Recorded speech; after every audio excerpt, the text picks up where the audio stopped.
Richard, and welcome to the Trail Runners Association of Hong Kong, China podcast. How are you today? Yeah, I'm fantastic, thank you. Hello everybody, it's a pleasure to be on the pod. It's great to have you here, and we're both recording from the UK and both in the same time zone, so that works out quite conveniently. Before we get started, I'll just introduce Richard for people who don't know him. So as a runner, his achievements in the past few years include being a finisher in, I believe, 57 hours, 27 minutes of the 4 trails in 2022, being the men's winner of the Solomon 100 in 2024, and more recently completing the UTMB in August and the Diagonale de Fous in La Réunion in October. And Richard also wears many other hats in the trail running community, maybe even more than me. He's provided live coverage of many races, such as the Hong Kong 100 and the World Championships, with perfect pronunciation of names from lots of nationalities. And he's also renowned for his drone photography, and in fact his Instagram profile is the Drone Runner. So Richard, which of those 3 hats came first, and which one do you find the most satisfying, if you can choose? Well, thanks, Jenny. I mean, I guess, to be honest, they're all part of the same package, which is I really genuinely love trail running. I love the trail running community. And whether I'm filming, racing, commentating, it doesn't honestly matter to me. It's just a passion project. So the whole 3 things are really wrapped together, and long may that continue. I mean, at some point I might not be able to race particularly well, but as long as I can still string a sentence together, it gives me an option to still be involved. Yeah, well, there's always age categories as you get older. Yeah, it's been a real pleasure, honestly, to just continually evolve my involvement in the trail world. Maybe if it helps, just for a bit of background, I've been doing endurance sports for most of my adult life, more than 20 years now. I started off doing road marathons just as a challenge when I was probably only 17 or 18, just because it sounded like something difficult, so I gave it a go. And then I started doing competitive rowing, cycling, triathlons. Did an Ironman, having never even done an open water swim before, again, just for a challenge. I've done some big races in the desert. And then when I moved to Hong Kong about 14 years ago, I started, of course, like so many people, falling in love with trail running. And since then have never really fallen out of love with it. I started filming a lot of the races because my background is all in television and filmmaking. And that kind of took over for a while. Didn't really have much of a chance to race. But then through that started exploring drone cinematography, which is a very new thing, if you can believe that, about 10 or so years ago. And then over the years fell more and more in love with racing itself and had more opportunities to actually compete as a runner rather than simply follow the other runners around the trails. And as you mentioned, had a few successes in recent years and started to challenge myself a little bit more to actually compete rather than just film everybody instead. Yeah, fantastic. And I'll just ask about your drone photography first, because of course you did a lot of the footage for the 4 Trails movie, but then you've also run the 4 Trails, and you are a finisher of under 60 hours yourself, so you know exactly what it's like to actually do the challenge. So being on both sides of the camera, you know, how has the success of the movie impacted you? Well, it's just fantastic to see so many people who are not so familiar with the Hong Kong scenery start to learn about that, and to celebrate the efforts of not just the runners who took part, but the whole running community that clearly comes together for that event in different ways and forms. And I'm so delighted. Of course, also delighted for Robin and Ben, 2 long-term friends of mine who I'm really happy to help with the filming project itself. As some people may know who are listening, this is not the first time that they or I actually have filmed that event. I helped Robin and Ben to film it, I think 3 years before we actually filmed it for the documentary. And in the interim, I also filmed it for a Japanese TV channel, NHK, when one of Japan's top runners was taking part. And so for myself, after filming it 3 times in a row, of course, I couldn't really help but want to try it myself. That was one reason why I stepped up and tried to run the thing. But just so fantastic for Hong Kong, really, and for the whole trail community to see a film like that get so much attention, not just from the running world, because the first screenings we had were basically just to our friends, but then to see it spread out and spread out. And in some of the Q&A sessions that I've helped Robin to do as it's become more and more popular, it's so great to walk into the cinema screening and instead of seeing people you recognize or who might recognize you, it's just a screen full of people you've never seen before and who've never seen you before. And it's so nice to see so many of these people, particularly in Hong Kong, of course, enjoying a film on a subject that maybe they've never expected to see in a Hong Kong cinema before. So that's the most important and most meaningful aspect of this whole thing, I think. Yeah, great. And also in the UK, it seems to have been a focal point for Hong Kong emigrants who to come together and see the film for nostalgic reasons. And as Jackie said in the podcast that I did with him a few months ago. Yeah, and of course, not just them as well. It's also really great for audiences who perhaps know nothing about Hong Kong to see this film. And I've found that it's been a really nice thing to mention to friends of mine or friends of friends who are looking to learn more about the trail running world to just come and see this and then realize just how many opportunities there are in a place like Hong Kong to get outside and to explore the scenery, and having these kind of reference points that can actually serve, I think, as really powerful cultural educational tools is really useful when we're trying to just make people more aware of their environment and the ways that they can challenge themselves and get out and explore the space around them. So it's really been so good on so many levels. And I think it's taken all of us by surprise who are involved in it, not just how successful it's been, I suppose, but just how many different layers of meaning it's ended up having beyond just being, for example, a film about a running challenge, which initially we were approaching it with that in mind. And clearly, very quickly,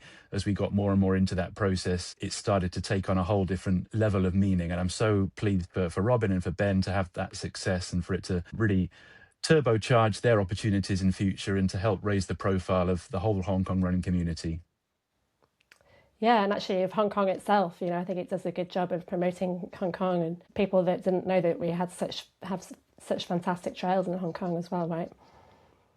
Oh, for sure. And I mean, any of us who have lived in Hong Kong for probably longer than about 10 minutes who love the outdoor scene probably never stop talking about this to all of our friends who possibly still ask us somewhat reasonably, oh, you're still living in that concrete jungle, how come? Or maybe they've seen some slightly more negative news about Hong Kong in recent years and they're wondering, if it's still a fun place to live. And I guess in some ways, again, this film almost answers those questions in and of itself, because when you are in this kind of environment and with this kind of community around you, I think just sharing this documentary with anybody is probably a simple way to explain all of those things in one go.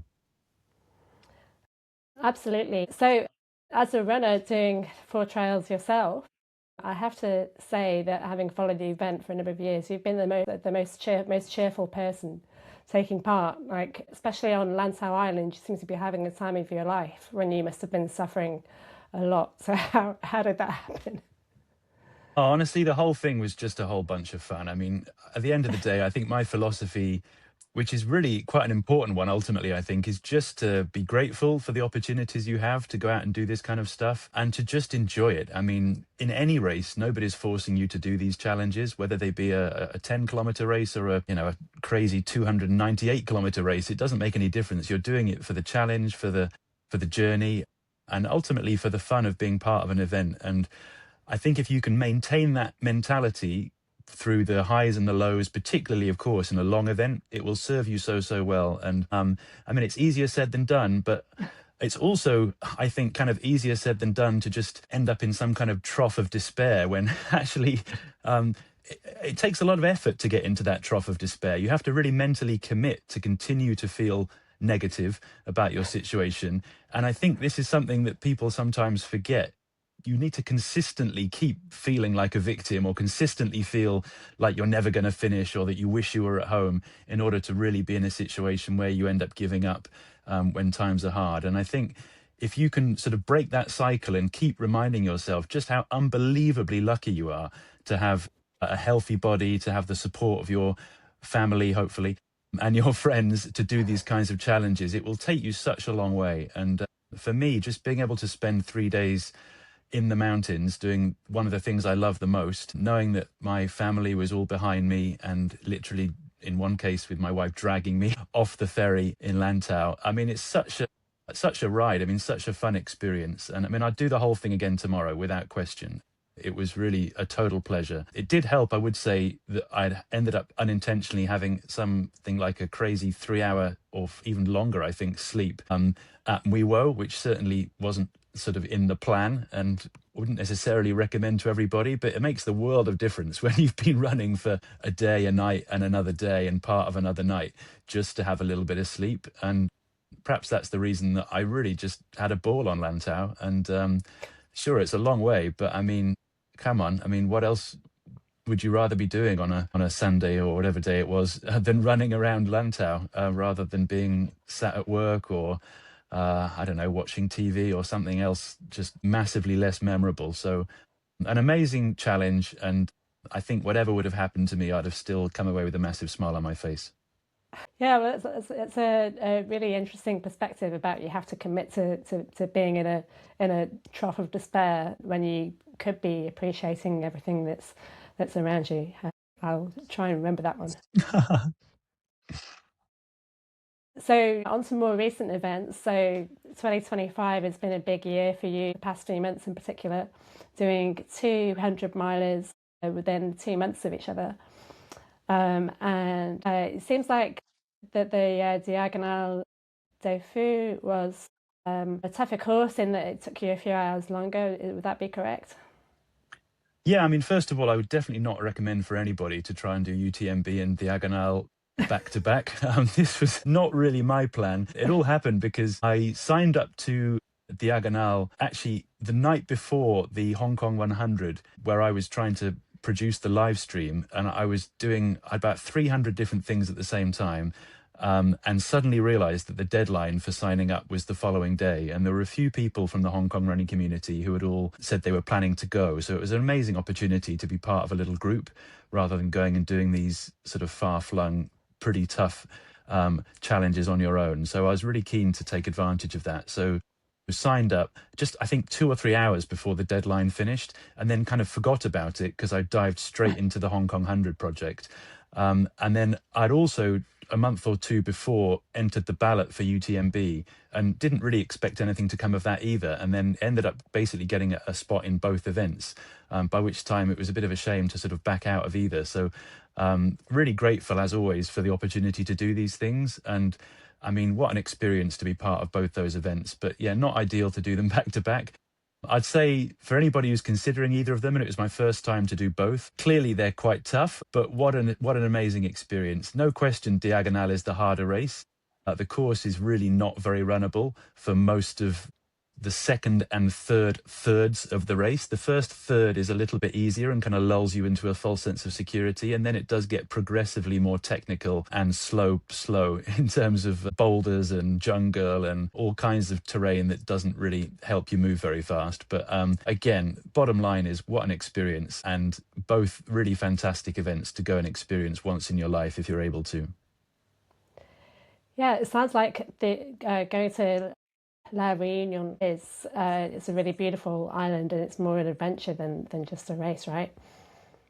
Yeah, well, it's a race with a tremendous history as well, which is something that's really fun to be part of because there's so many events these days and we're so lucky to have so many options. But it's always interesting to me to go and find some of these races that have been around for a very long time and have not sort of suddenly popped up because of a brand sponsorship deal or because of some tourism board initiative or something. These have been around for a while, and often I find these events are quite interesting because the whole infrastructure of the event and the way the event is supported by the local community is often very different to much newer events which have been put together in a slightly more kind of corporate capacity almost. So it's really fun to go to places like this, particularly for Diagonale, because it's obviously on an island in the middle of nowhere, and so this event is really the only event that happens every year. It's not one of 15 different events that happen across, the country or something, as is the case with so many other events that we might travel to overseas.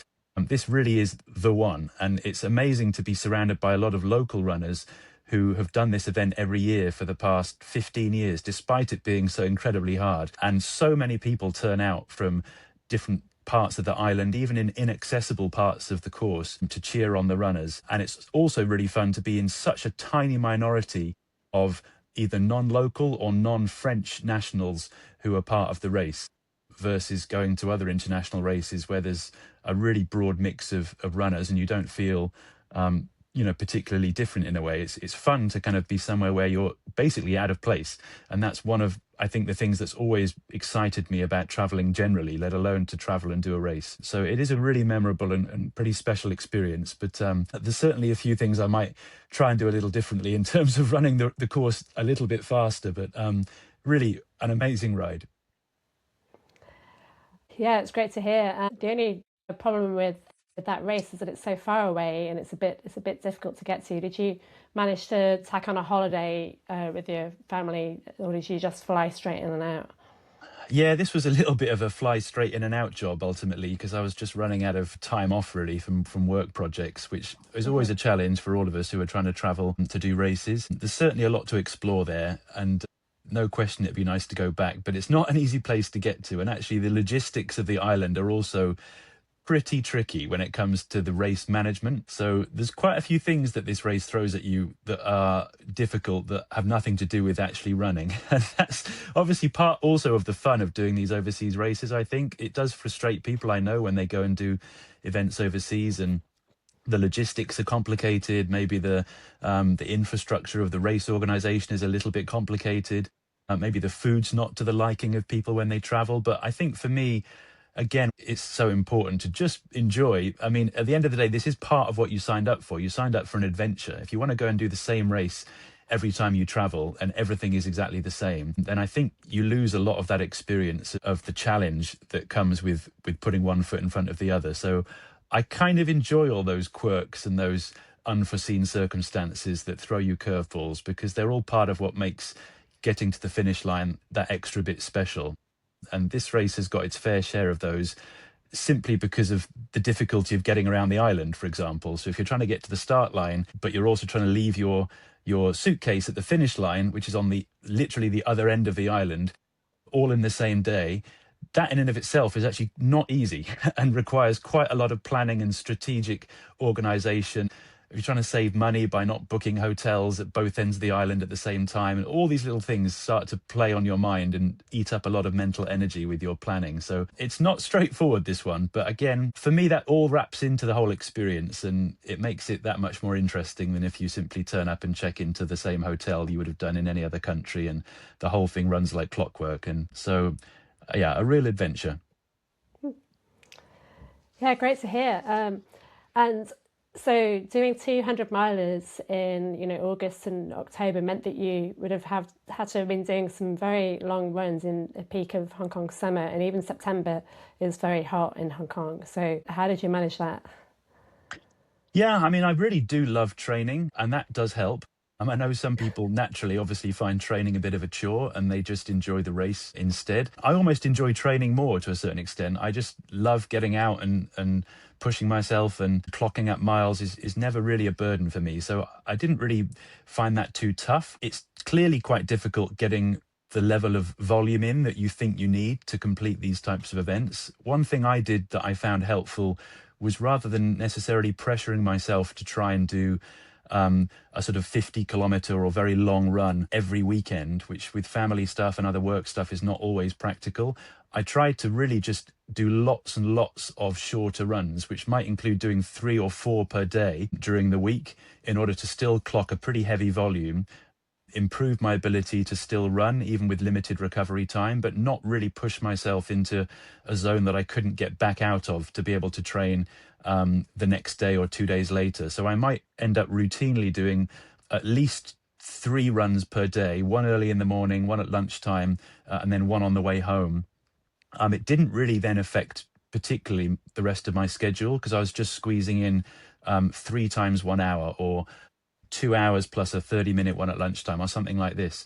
And if you make those runs quite focused, so they're not just another 30 minutes of trundling through at zone 2 in a sort of low heart rate capacity, and actually make one of them a faster run, two of them slower runs, or one of them an uphill run, one of them a flat run, one of them a technical run, or one of them stairs. There's lots of ways to mix this up so they all have quite specific focuses. And at the end of a week, then you can still have amassed a pretty heavy volume. I was doing anywhere between 120 to 180 kilometers a week, which is decent. None of it was particularly flat and straightforward, but none of it was also particularly brutal, such that I was then ending up really struggling to do anything the next day. So that ended up being one way of bulking out the running volume even through the heat. I still, of course, did some long runs, but I didn't sort of, I guess, pressure myself to make that a priority, knowing that I've done enough of those types of long races in the past that I felt I could still get through these big challenges with that level of experience. I just needed to get that repetition of volume in without injuring myself, and I felt like the best way for me to do that was to do a lot of slightly shorter sets of work rather than trying to do, like I say, a sort of a 40 or a 50 or a 60 or more kilometer race once a week, and then just trying to survive the rest of the week after that. Yeah, it's great to hear about that option. It might be an option that a lot of people haven't considered and might suit them. So that's really valuable insight. Thanks. Yeah, no problem. I've also done, for what it's worth, a lot of cycling. I found that to be very effective in terms of still giving you really solid workout, particularly if you focus that cycling workout not just around distance or racking up more kilometers, but instead around pretty heavy workout on different parts of your body, getting out of the saddle, getting back in the saddle, doing riding with only one leg, doing a lot of different exercises around the bike to help develop strength in areas that might be more heavily impacted if you were just hitting the concrete or hitting the trails. It's been a good way of protecting my Achilles and my ankles, a day off work without suffering so much if I'm continuing to do trail running. I also swim quite a lot, which I've also found to be really, really helpful just to aid the recovery process. So I guess as I get older, and this is true, I'm sure, for many more experienced runners than me, but you start to sort of back yourself a little bit more that there's a lot you can achieve that doesn't have to simply be more volume. And I think there's a lot of learning in that area. And I've definitely in the last 2 or 3 years found that I feel more confident to ease off simply racking up the numbers and feel more confident to dial that back and do, for example, at least 2 strength sessions a week instead of necessarily just going out and arbitrarily doing another 10 or 15K run for the sake of trying to hit whatever the target is. And I'm sure over the long term that will make you stronger and less prone to injury. So I'd encourage anybody who's at that sort of stage where they're pressuring themselves or feeling pressure to just hit higher numbers. There's certainly a lot more you can do to help yourself, and crucially just to look after yourself, because the last thing you need when you're preparing for these big races, particularly when there's 2 of them back to back, is to start getting some small niggling injury, which will absolutely 100% start to hurt at some point in a race that's longer than 100 kilometers. Yeah, absolutely. That sounds like some other great ideas. So onto the commentary side of your activities. So you recently did commentary at the World Championships in Spain, which must have been a great experience just to go to that event. And so what insight did you get from that event by doing the commentary there?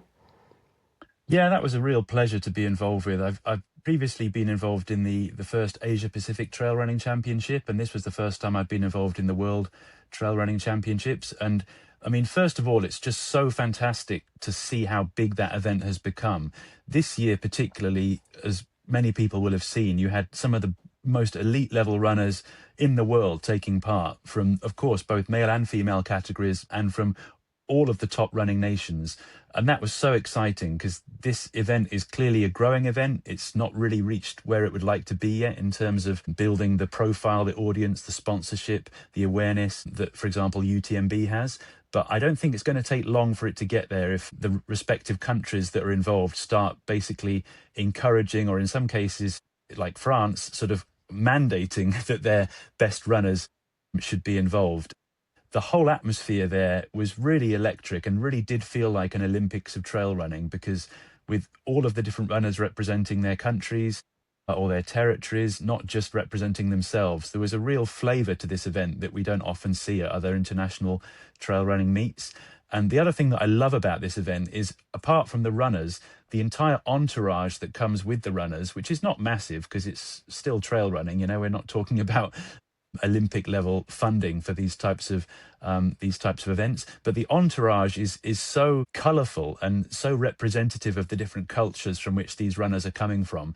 And from a live streaming or from a TV coverage, from a media point of view, this is so crucial because it really, I think, celebrates the internationalism of this event. And for my role, which I really enjoyed, being on the course as a reporter rather than being in the studio as a commentator, to be able to go to the checkpoints and move between, for example, the Team USA table and the Japan table and the Philippines table or the Swedish table, and see how their support teams had set everything up for the runners, the different food they'd brought, the different approaches to how to lay out a support table, the different cultures all come through really, really quickly and clearly. And it's really entertaining, honestly, to be in that environment and just enjoy that multicultural, diverse experience. And I think in so many ways, that's what trail running is so powerful for. It's still got that cute international flavor that's not completely developed into full-scale, elite-level professional sport, where I feel like some of that's been diluted a little bit and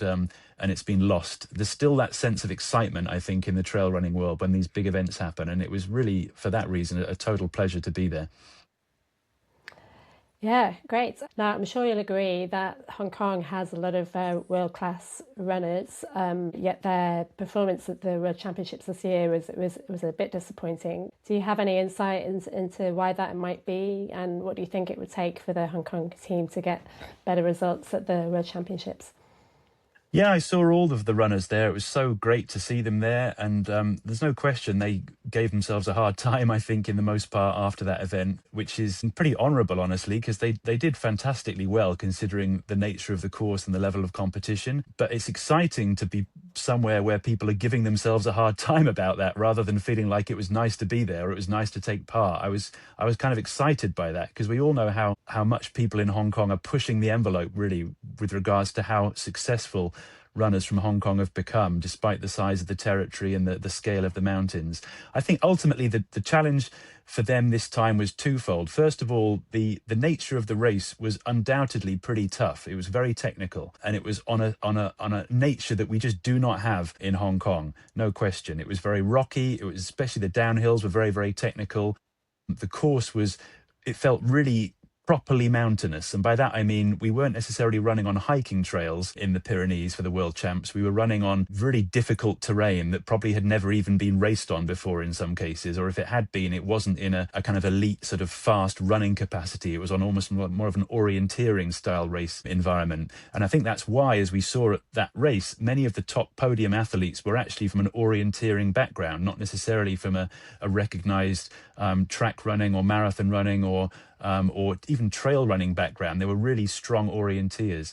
The actual marking of the course as well, although it was well marked, some of the way that the trails or the course, I should say, were laid out wasn't nearly as obvious as it can be when you're running along a long single track trail for 10, 15 minutes in a time. Often there were markers in the distance that you could see, but it wasn't obvious exactly which line you should take to get from point A to point B. There might be 4 or 5 different ways you could get there. And one of the reasons that a lot of the runners who did well from the orienteering background was that they were all saying to me afterwards that they just could see how to pick their lines. And one of the big challenges for the runners from Hong Kong was just not enough experience, frankly, racing in that kind of environment. I think we're far more used to following a trail, knowing we have to turning left onto another kind of trail. Maybe there's a shiggy or there's a bit of scrambling to do, but we're kind of always used to this sort of trail and then another trail and another trail kind of experience. So it was a rough course. There's no question of that.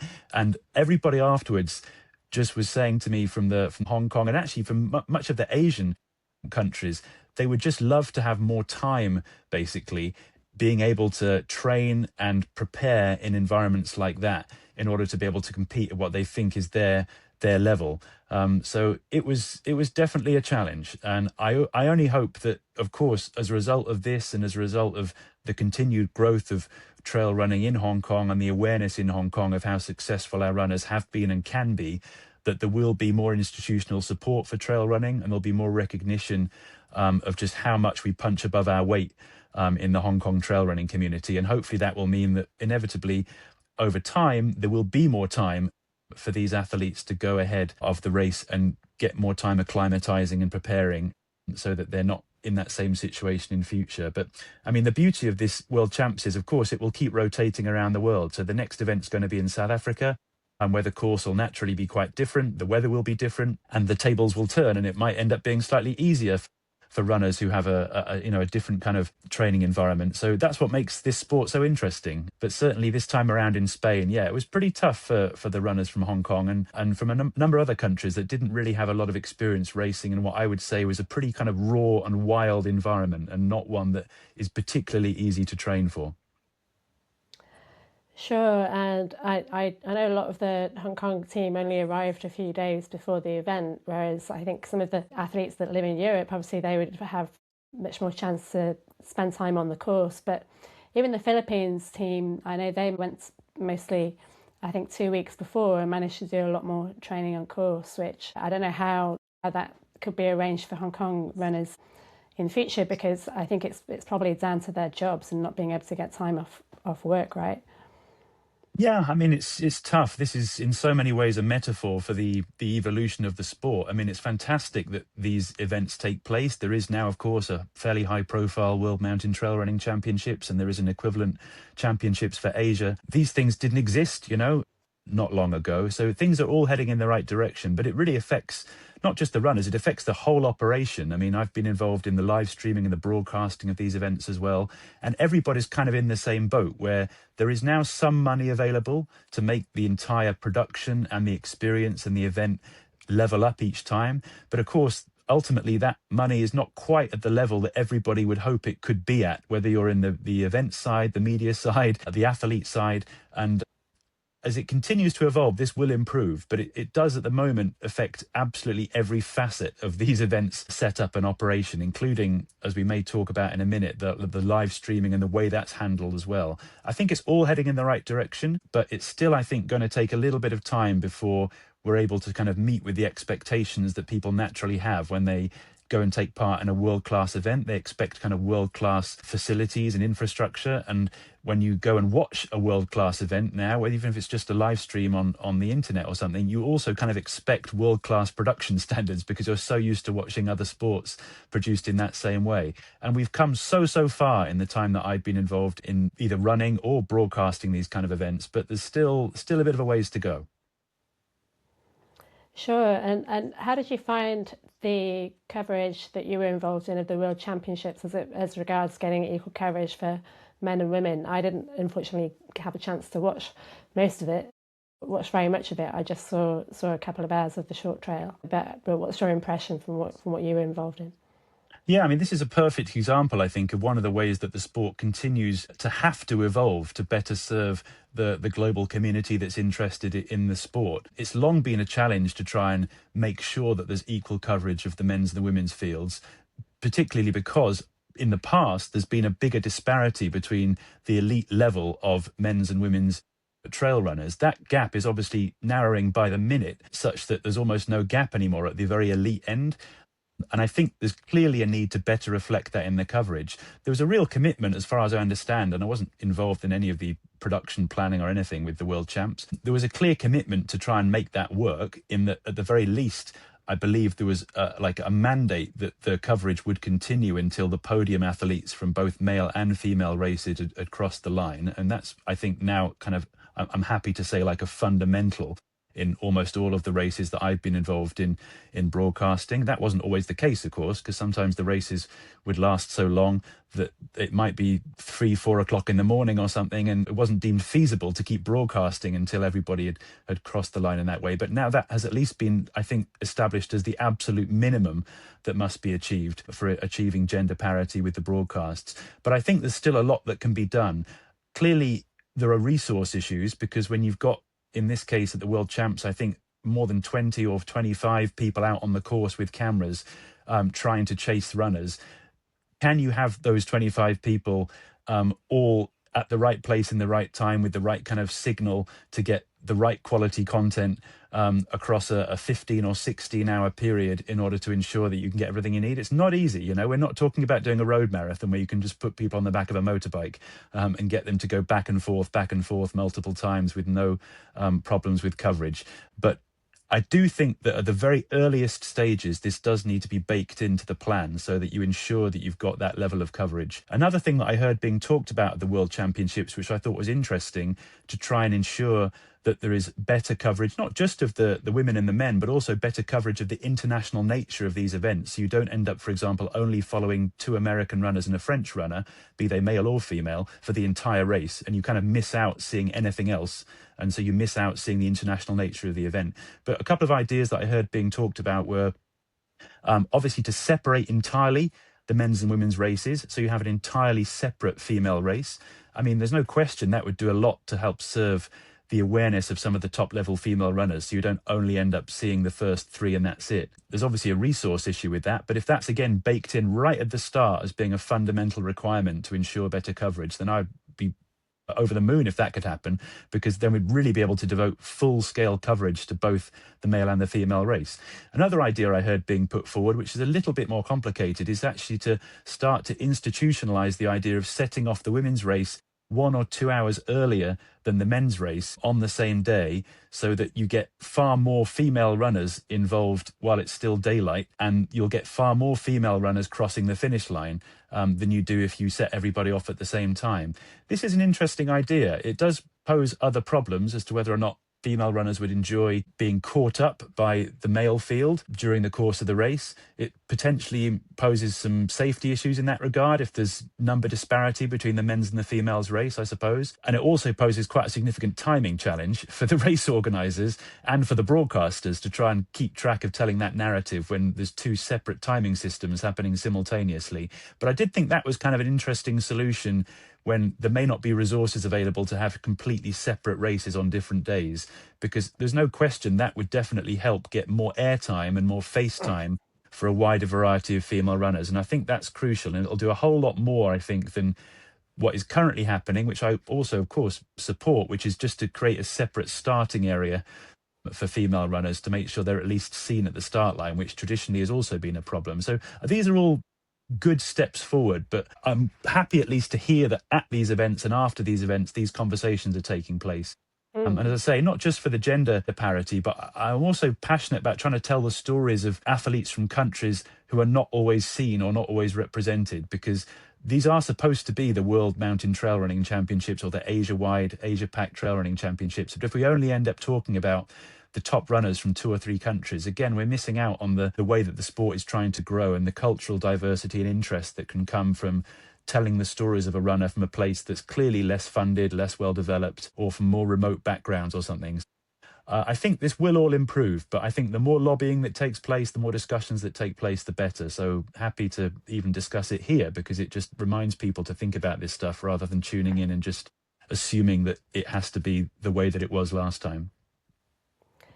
Yeah, and I do recognise it does take a bit more effort to cover the elite women's field, because often the lead woman is like level with the 10th or 20th man, and it's hard to even identify them if you're a cameraman from a distance, or camera person, I should say. But I think it's a really great idea to start a bit earlier, not only for the reasons you mentioned, but also in terms of cut-off times. I heard that the cut-off times for the World Champs were quite harsh for the women's field. There was a lot of women being cut off, and there's one woman I know from the Philippines who got cut off, who went home feeling a failure, whereas her male teammate who was, you know, at a similar position in the men's field went home feeling that he did a good job. Whereas if they start a bit earlier and then have the same time of day cut off, then that would solve that problem as well. Yeah, I mean, these are also interesting challenges that come from trying to pack everybody into the same event. I do think, like I say, that gap is so obviously narrowing so aggressively because the standard of female running is so unbelievably good these days that it almost doesn't matter at the elite end. But later on in the field, clearly, I think, yes, there needs to be more representation. So any other suggestions for how better to do that, I think, will only help to improve the sport in general, because the more people that can be seen to be representing and taking part in this event from whatever their background, the better. And I think it's just going to be for the good of the sport. Yeah, great. Also, moving on even more recently, I know you've been to China for the Grand Wuyi Trail Race, which is going to be used for the Asia Pacific Championships next year. So what do you think of the course, and do you think it's going to be more well suited for Hong Kong runners relative to the Spanish one? Yeah, this was another great opportunity this year to go and check out that course. Like you say, it's going to be the home for the Asia Pac Trail Running Championships at the end of 2026 in November. It's a really well-established race. It's been running for a long time. It's a massive race, as is often the case on the Chinese mainland. Tens of thousands of participants taking part, so incredible to see the scale of that. I don't think they're going to have a problem in that regard trying to host the thing, because the infrastructure and the organisation was really excellent for getting the event on. The course itself, I think, will definitely be suited for Hong Kong runners because there are quite a lot of stairs. There is quite a lot of trail that is very similar, really, to the type of terrain that we're used to racing on in Hong Kong. One of the challenges, I think, will be that if it rains, as it did when I was there, and I did 50 kilometers of the course myself just while I was there, just to really sort of get to grips with it. If I'm to end up going back and commentating on it, I want to get my hands dirty, if you like, and I certainly did, because it was incredibly muddy. And when it rains there, because a lot of the trail is in bamboo forest and is on tea plantations, which are really beautiful, it gets really pretty slippery. And it was almost impossible to stay upright during large sections of that race. You slid and skied and kind of went down on various parts of your body that weren't your feet quite a few times. So this is going to be a challenge for any runner, but it's certainly going to be a bit of a tricky one to navigate if the weather doesn't turn out the way that everybody would like it to showcase the nature of the scenery. So just worth bearing that in mind. I'm not sure how easily you can prepare for that necessarily in Hong Kong or anywhere else. But that was by far the biggest challenge with that course. Elevation-wise, it's not massively difficult, I wouldn't say. The tallest mountains are not particularly intimidating. The lengths of the climbs are not particularly intimidating. There was some technical stuff that reminded me a lot of racing in Chiang Mai in Thailand, in that you're going through sort of freshly cut forest track on very steep uphills and downhills through lots of sort of bamboo roots and dense soil kind of jungle feel. But that didn't last too long. And ultimately, it is a fairly fast race, I would say, for anybody who likes sort of running in these races. It was pretty good in that regard. So I'm excited. It's going to be a great event. And I think if the weather's favourable, it's going to be a very fast and a very fun party for everybody concerned. And I'm really excited, as I was last time around for the Asia Championships, again, just to see how many of these different countries in the region can come together and somewhat replicate the excitement and the atmosphere that was present in Spain at the World Champs. And it's going to be a great opportunity for them to showcase themselves. Yeah, I looking forward to that. And it sounds like Hong Kong runners who are hoping to go should, whenever it rains, get out there and find some slippery trails to learn the best technique for those trails. Because when it rains in Hong Kong, I see a lot of runners doing their long runs on road rather than going on trails because they're a bit scared of slipping or whatever. And of course, it's good to train on trails in the rain sometimes, because you never know when it's going to rain during your race, with weather patterns changing all the time. Yeah, I mean, I was actually running on the race course with the race taking place around me. So it was fun to see how everybody navigated some of these technical downhills when it was very, very slippery. And it's a classic example of how many of us really enjoy running, but actually we don't necessarily enjoy that really technical challenge of some trail race environments. And this will definitely be a challenge for people who aren't really well suited to that if it does get a bit slippery. So yeah, I agree. I mean, it's well worth pushing yourself to get out there on slippery days if it's raining, and try not to get injured. But I mean, do try and improve your ability to take on downhills, particularly when it's not as favourable as it would be on a nice dry sort of sunny day, because it will only make you a better trail runner and a better competitor, certainly at these types of more challenging races. Yeah, I did some very slippery downhills when I was in Nepal, when it was supposed to be the dry season, but due to global warming, then there's changing weather patterns, and it ended up being quite wet. And I only learned at the end of this slippery downhill that you need to be careful not to lean backwards, because when you approach a slippery slope, a lot of people tend to lean backwards, and it has this similar effect to if you try and do that when you're skiing, when you need to keep your centre of gravity forward to avoid slipping. Yeah, very good advice. I mean, this really paid dividends for a lot of the people I was running around. And also, if you're taking poles, I mean, use them judiciously, because they would have been stuck, I think, half the time during this race if you were trying to use them to support yourself on either an uphill or a downhill. And that will only end up wasting you time, and you'll probably end up, like I have in races in the past, carrying at least one, if not two broken poles around for 12 hours, which is always a bit demoralizing. So these are also useful things to consider if you're planning to head out and take on that race. And last thing I'll say is make sure that anything you're carrying on you is wrapped up in some kind of Ziploc bag, because there's nothing worse than getting your phone out to check the course or something and then ending up finding that it's buried in mud, and you spend way too long trying to see if it's still working 2 hours later, which I was definitely guilty of, because I was trying to make a little video diary of the race course to help me remember the different parts that I need to commentate on. So yeah, watch out if you're taking things with you. So more recently still, I saw on your Instagram that you met and interviewed Kipchoge in Bangkok, was it? Is that right? Yeah, this is the second time I've had the opportunity to go and spend time with him and his team in Bangkok. There is an event every year called the Amazing Thailand Marathon Bangkok. It's basically the biggest race in Thailand now for road running, and Kipchoge has been there for the past couple of years as an ambassador to the event, and part of his sort of semi-retirement plan to expand his business of running marathons around the world and helping to build the international running community. So I mean, what an honor to be able to spend time with him, just like it was in Spain, spending time with the likes of Katie Scheid and Jim Walmsley and all the top runners at that event. I mean, Kipchoge is clearly a hero for anybody who enjoys running, and spending time sitting with him, jogging with him, and just being around him for a few days for the second time in a row, and also his coach and his whole entourage is really a pretty memorable experience. I think the thing that you take away when you spend time with him is his fundamental commitment to trying to make sure that people enjoy the sport of running from a participation point of view.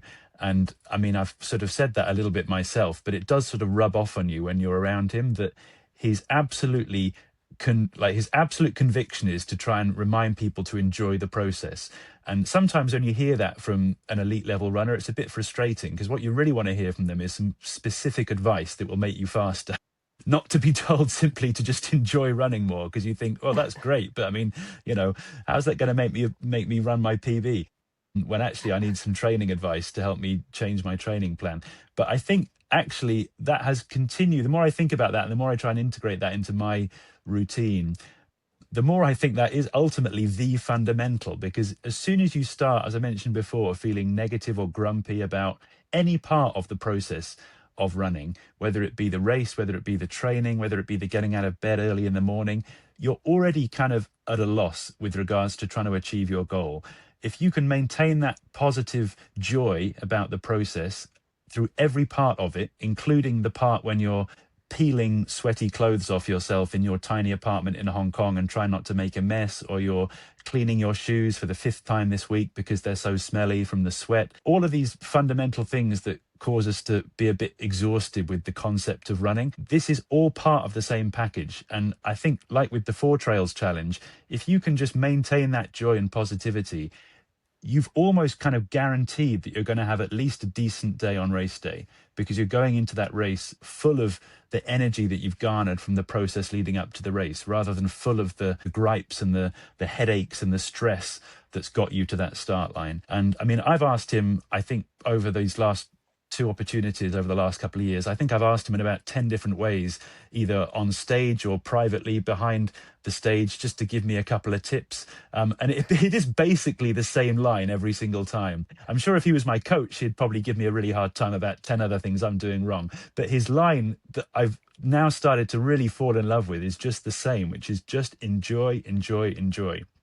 And I do think it's easier said than done. So I'd encourage anybody who's feeling a little bit stuck in a rut, maybe with where they're at and where they'd like to be, try and go back to that fundamental. Don't worry so much about a lot of the other elements of things that you're putting pressure on yourself for or feeling pressure from the outside world or from Strava or wherever it is that you're feeling pressure. Just come back to that sense of trying to love the actual process, and I think the results will come. Well, that's a great message to finish this interview on, Richard. I know I've taken a lot of your time, so thanks again. But I just got one last question. So during your commentary, you seem to have really great pronunciation of all the runners' names. Like, how many languages do you actually speak fluently, or do you just practice how to pronounce the names? None very well, I would say, is the answer to that one. I mean, I do actually have quite a lot of passion for trying to get that bit right, because it is quite annoying, not just for those of us who are somewhat familiar, maybe, for example, with Hong Kong or Chinese names, but for anybody, of course, nobody wants to hear the names of their runners being mangled or garbled. So I do put quite a lot of time into that. It's somewhat easier for me. I do speak Japanese, some reasonably good Chinese, a bit of Cantonese these days, of course, after all these years. I speak French and some Spanish and so on. So it all helps, but you've got to do your homework. I mean, when I've been doing some of these races where I've got Ethiopian runners or Ugandan runners with names that, you know, are really challenging for anybody, Polish runners, it's not easy, but do your research, try and talk to the community around you. I spend a lot of time at the World Championships making friends with all of the coaches and the physios on the entourage and so on, to try and learn as much as possible about these runners beforehand, so that you really get a handle on not just how to say their name, but also a bit of background on them. It's very important to me to at least try and get that bit right, and then everything else will follow. Yeah, well, it's always a pleasure to see you commentating. So what's next? Are you going to be commentating the Hong Kong 100 this year, and what's next for your running plans? Yeah, certainly hoping to be involved with supporting that Hong Kong 100 live stream again. Just in a few weeks from now, that'll be in January of 2026. It's, I think, my favorite Hong Kong race for sure, and I think many people's favorite Hong Kong race. An amazing race, that one. So I hope that continues to grow and grow. I have a 100K race in Taiwan coming up in March. I'm doing the half marathon in Hong Kong before that, just as a bit of a speed workout. And then I'll be doing as many races as I can cram in, if I'm not falling apart, as at the end of the season in Hong Kong, because I haven't done so many of the races in the first half of the running season in Hong Kong because of the UTMB and the Diagonale. So I'm looking forward to trying to pack as much in as possible at the second half of the running season. And in the meantime, as you are sat in the UK right now, just trying to make the most of the daylight to get out and do some nice long road runs here while it's not completely freezing. Yeah, I'm looking forward to having some nice, cool runs as well. Oh, sorry, one final last thing. So I saw on Instagram you running with your son, which was an amazing video, and he looks like a very talented runner. Like, how old is he? And did you have to bribe him to do that, or is he really enthusiastic about trail running? Oh, he's a superstar. I really have just fallen in love with taking him out into the mountains in Hong Kong. We're so lucky to have these types of like backyard playgrounds, and he's really such a fan of going out with me. We've been on quite a few adventures now. He's going to turn 7 in just a few weeks in early January, but he never stops going on about his experiences going up Tai Mo Shan or Ma Shan.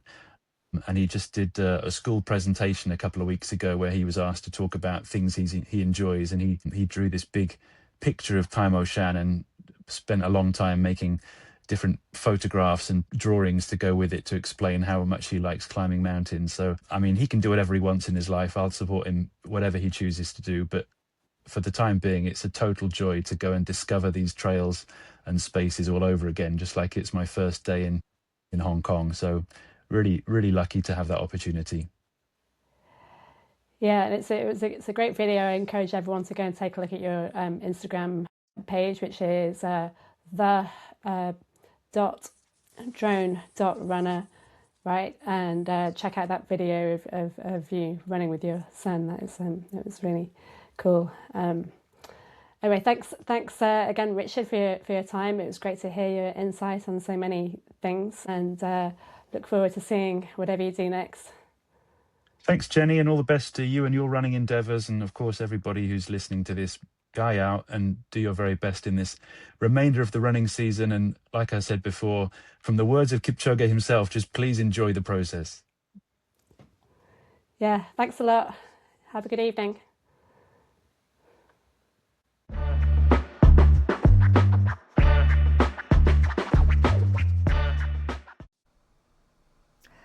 Hi, Michael. How are you today?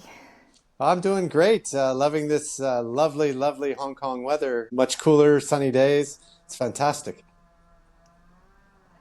Yeah, I'm living it as well. I know some people find it too cold. Welcome back to the Track Podcast, by the way.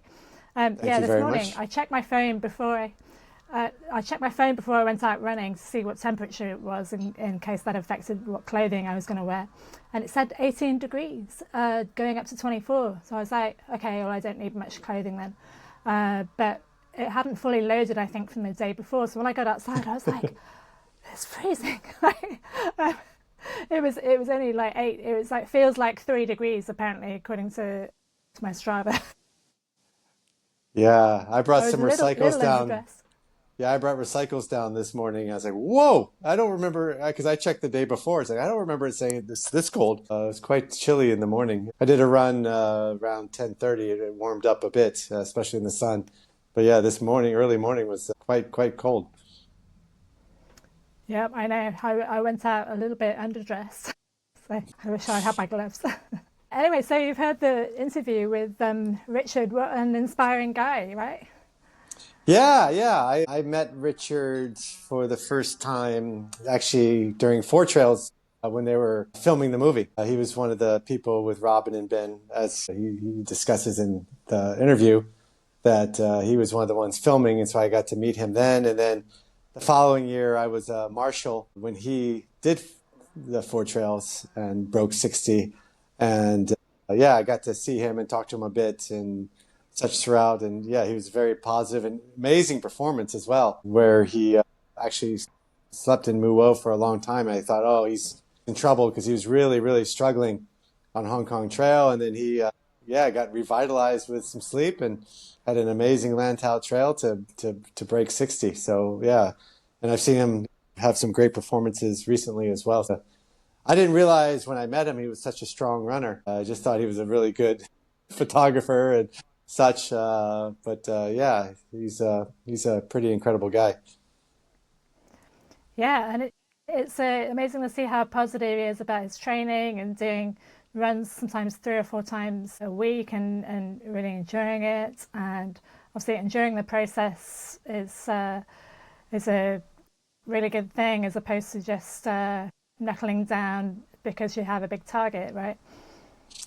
Yeah, and it's interesting, right? Like we've talked several times about looking for that magic formula to how to perform better. And we keep hearing these very actually basic concepts of just enjoy what you're doing, appreciate it, enjoy the process, and very simple concepts. And I thought what he said, which is the first time I've thought about it as well, is like even when you're not having fun, it takes effort to think negativity and think bad things is effort to do that. And why not use that effort towards more positive things? And I'm not sure it's that simple or not in the moment when you're in it, but it is an interesting perspective and made me think a little bit as well as like, how do you really, really just embrace that being in the moment and just being appreciative that you're able to do it and just, looking at the positives versus just focusing so much on, oh, my feet hurt, oh, my stomach, I can't eat this, oh, I got another so far to go, oh, it's dark, I'm tired. Just try to put that out of your head and somehow find the few positives, even if there's only a few. So keep hearing that over and over again. So I think there must be something to it. Yeah, I was thinking we could have some fun actually with the concept of committing to a trough of despair. Like if we really tried to commit to a trough of despair, what would we say to ourselves before and during an ultra? My favorite is, you're so fucking stupid for signing up to this. Well, I often think about that. Why am I doing this? What am I doing? Why am I here? I'd much rather be at home sleeping. How much money am I spending on this? I'm just wasting my money. How about beforehand? Like, oh, my training has been terrible. I've got such and such niggle. And I just know this day is going to go badly. I've slept terribly. I'm dreading that far off climb, even though it's not for several hours into the race. I'm terrible at descending technical trails. I'm not. I'm just making up things that you could tell yourself if you wanted to commit to a trough of despair. Have you got any others? No, but it's very simple, right? Like I think that's what we all feel, right? Yeah, I'm just sore. Oh, how much longer to the top? Like my knee hurts. Oh, I think I just gonna tweak my ankle. Like you're always finding those things. And I think I mentioned it once in one of our previous ones. I was actually listening to a book where the guy says you have to learn how to embrace the suck, embrace these things. And that's what I've been trying to do. I've always hated the twins. And I'm trying to find ways to break it down differently, understand it differently, try to enjoy it more. Same with like Lantau Peak from Yangping. I hate those steep stairs. But I actually did it this past weekend with kind of a different mindset and a different approach to it. It was actually much more enjoyable when I kind of went at it with like just a slightly, okay, I'm going to pace it slower. I'm going to try to just be steady, have a good rhythm, take it a step at a time, find a nice rhythm on the steps. I'm going to break it into like 3-4 sections, which are a lot shorter than the whole thing, which can be daunting at times and such. And it was more enjoyable. I also think the weather has a lot to do with it, of doing it in these nicer days versus in the summer where you're just like dripping with sweat and like really struggling with the heat. So I think that's part of it too. But yeah, how do you find ways to turn tough sections into something that's more enjoyable or less miserable than how you kind of envision it normally? Yeah. Yeah, I like to, if there's a particular climb that I really find difficult, then I like to make friends with it before the race. Like go out there with fresh legs and do that hill with fresh legs and notice how the foliage changes as you go up, and you realize that actually it's only 20 or 30 minutes. Most climbs in Hong Kong are only 20 or 30 minutes. And so even if you're really suffering, then I've been through tough things that last longer than that. I've given birth twice. Yeah. 20 or 30 minutes of discomfort is nothing, right? Yeah. So I think there is a lot to that. So it is something to think about. But again, like it's always easy to say now, but when you're in the moment, it's how do you keep your head switched on the right way, I think is the biggest challenge.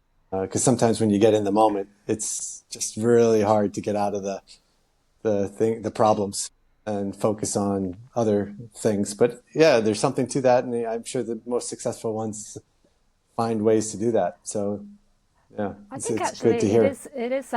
it is fun sometimes to focus on how terrible things are, in terms of if it's farcical and it makes you laugh, then anything that makes me laugh is or that puts a smile on my face is positive as well. Yeah.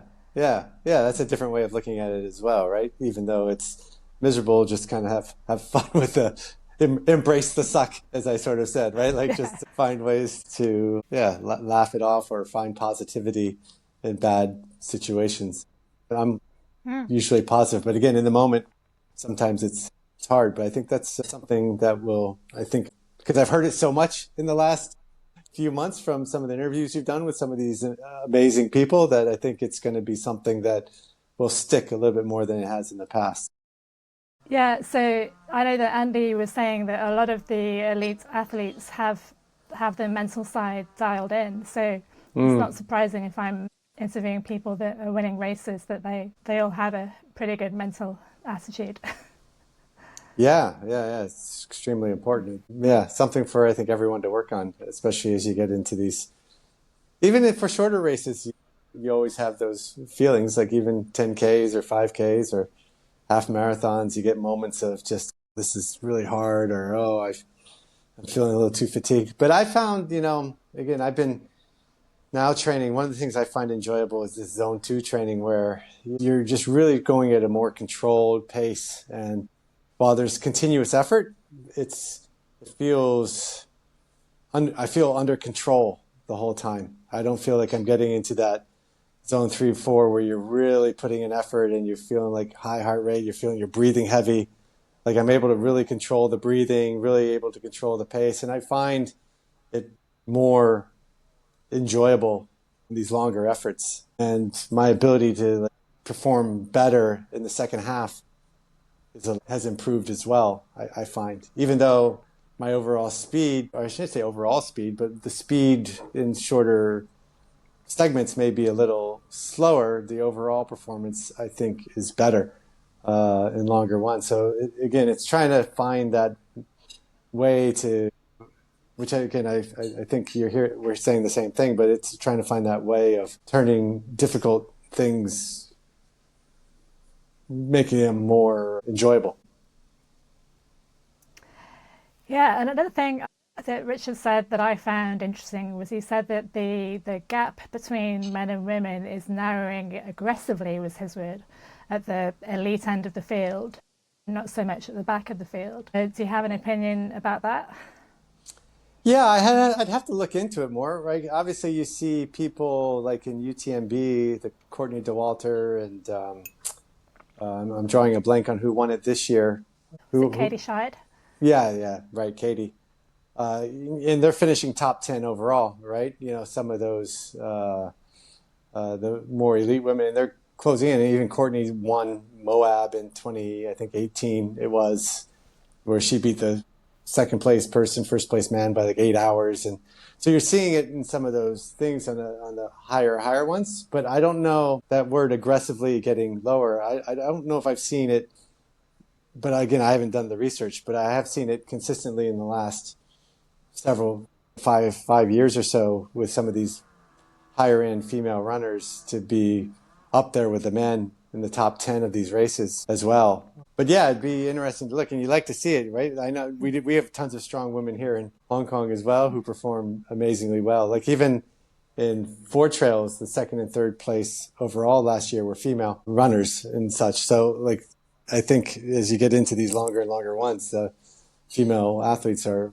definitely closer to the front on the top end, at least, for sure.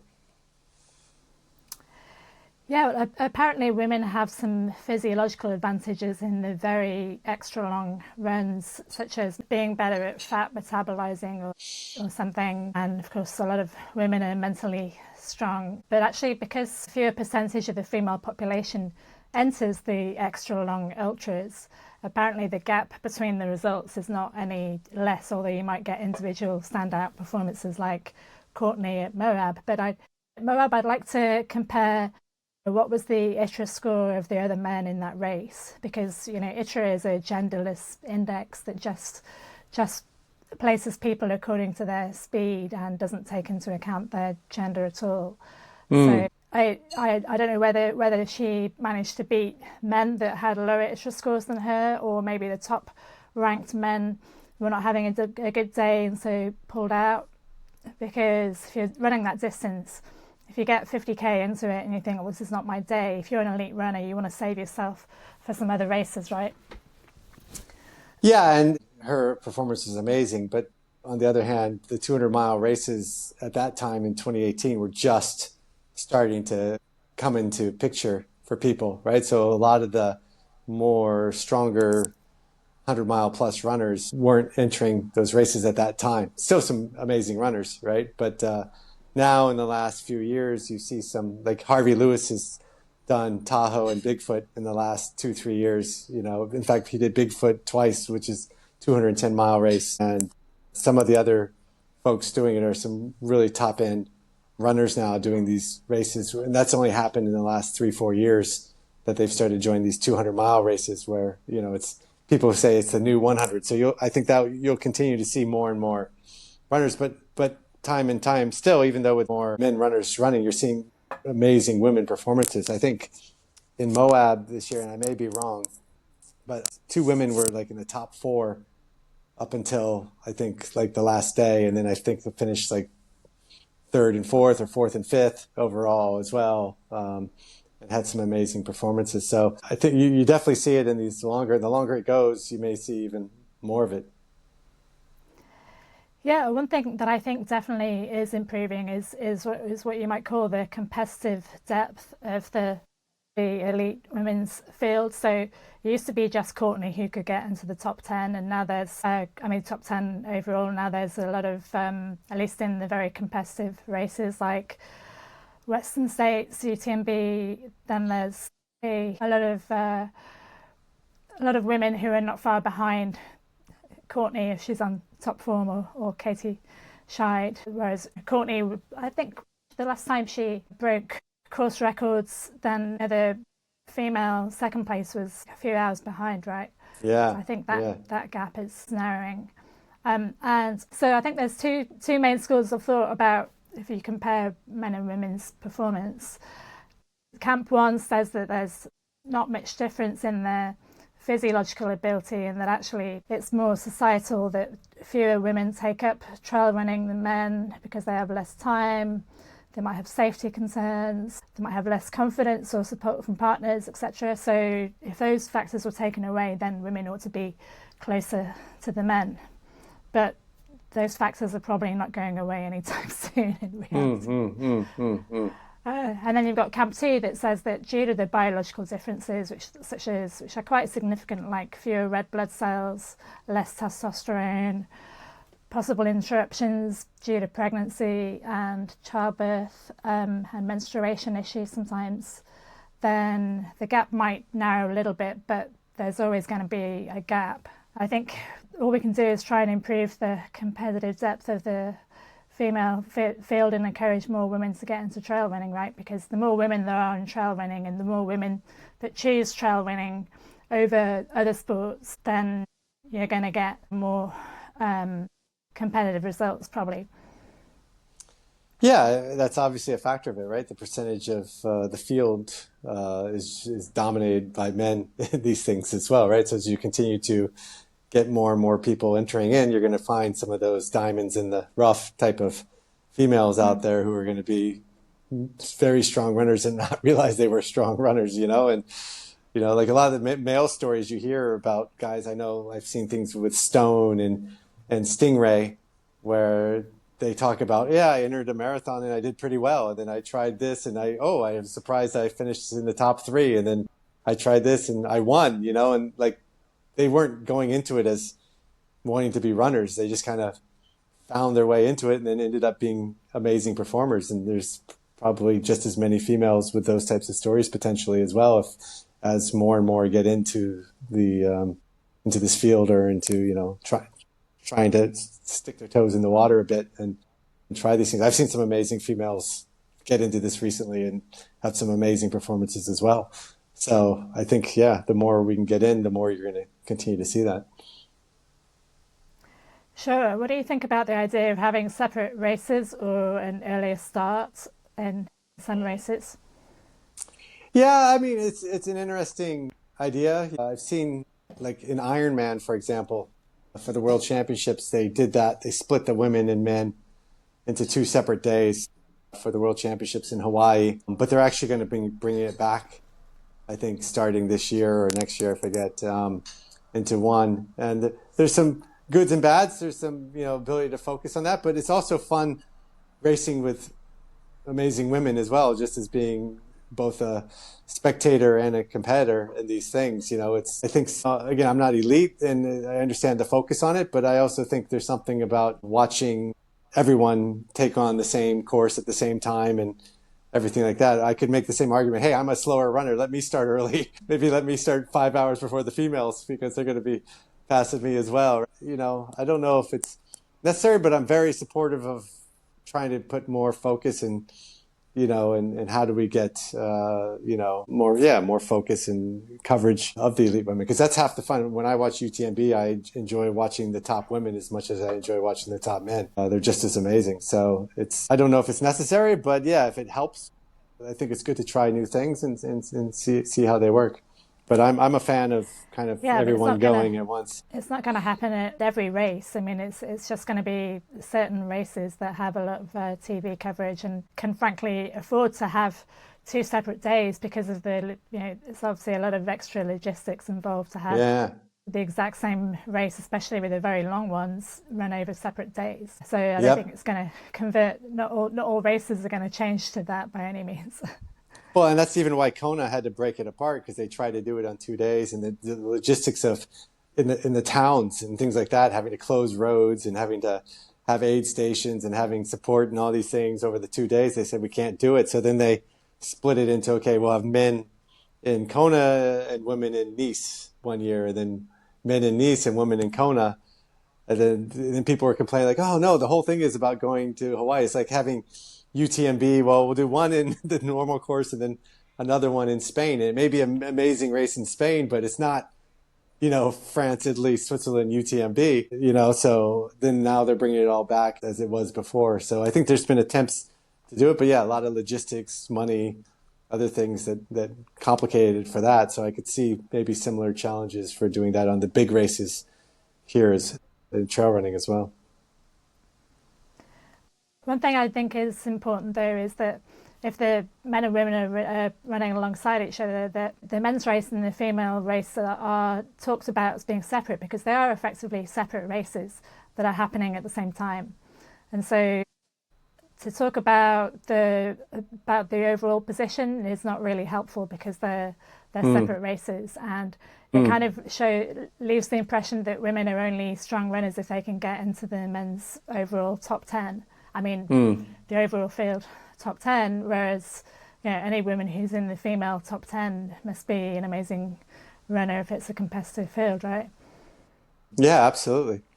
Yeah, I guess it's how you say. I don't see it that way, but maybe it sometimes comes across that way in the coverage. Obviously, you are comparing. If you see a woman having an amazing performance and she's performing against the men, it adds a perspective on it, about how amazing that performance may be. It's always, like you said, it's women competing against women in these big races and how they do in the top 10. I think they put focus on that, at least in the UTMB one, I know, when they show that. But yeah, anything that can be done, because I think it is improving, though, to be honest. Like, I think you continue to get more and more coverage on this, but it's a journey, right? So you got to continue to find ways to promote it more. Oh, the other thing that I notice is that some races talk about the men's winner and or leader, and the women's winner or leader, and other races just talk about whoever's the men's winner as being the winner, which I think that is intrinsically putting more importance on the men's winner rather than seeing both races as being separate. Do you know what I mean? Yeah. I agree. Whereas if the female race is just as important as the men, then the men's winner should be referred to as the men's winner rather than just the winner. Yeah, makes sense. Yeah. And the same for the women, even if she's won the race overall. Exactly. Which Courtney has done. So yeah, I felt, while interviewing Richard, I felt quite a bit of imposter syndrome, because he's such a professional, in TV and interviews, and speaks so many languages. So I've counted he speaks English, Japanese, Mandarin, Cantonese, French, and Spanish. That's already 6, and I bet there's some others that he didn't mention. I can say at least one word in all those languages. Just one. But yeah, he was very articulate. I was surprised I wasn't surprised. I was just I was impressed on how articulate he was, and I didn't realize he was doing the broadcasting, to be honest, but after listening to him, I was like, yeah, he'd be a great broadcaster on some of these races. So I'll be looking forward to listening to him on an upcoming event. Try to listen to a little bit of the Hong Kong 100 potentially. Yeah, I was just going to say, you'll get an opportunity coming up quite soon. Excitement is building for the Hong Kong 100, and wearing a bit of merch here because I'm getting pretty excited myself. Yeah, it's a couple of weeks away, right? 3. Well, 2.5. From when we're speaking now, it's 2.5 weeks. Yep. Yeah. Coming close. People are having their peak training, and I've started my taper already as of this afternoon. Nice. Anyway, Michael, thanks a lot for your time. I think we should wrap this up. Thanks again for your time. No problem. Yeah, good. best of luck with your training and your upcoming Hong Kong 100 effort. Thank you. I hope your training continues to go well. Yes, yes. I'm Fingers praying crossed. for winter weather for the Hong Kong 100. But because we're having the winter weather right now, maybe that's not going to be possible. Yeah, keep fingers crossed. Keep hoping. Thanks, Michael. Have a good evening. Okay, thanks, Jenny. You too.